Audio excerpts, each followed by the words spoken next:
Hello guys, andito na ako sa aking trabaho sa pwesto ko.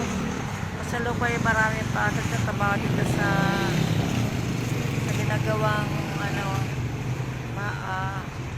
kasi pwesto ng mga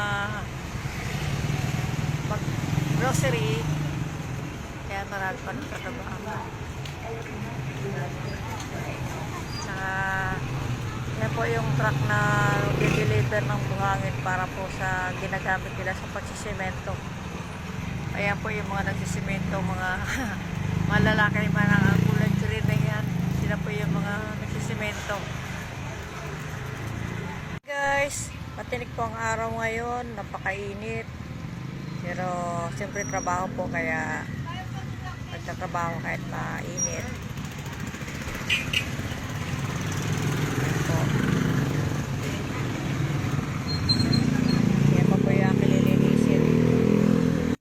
Guys, meron pala ako napulot ng mga pisnit. Ito mga pisnit na to bibenta ko yan, tagdadalo piso ang isa. Tapos ito papalit ko ng itlog para may uulam sa bahay mamaya.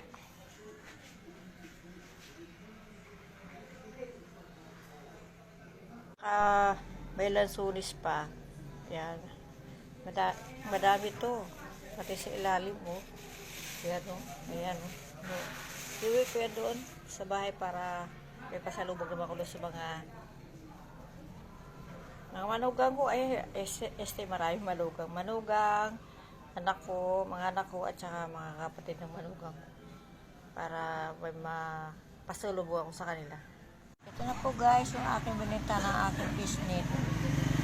20 peraso 40 pesos. Namasahe ko pa na po pauwi yan.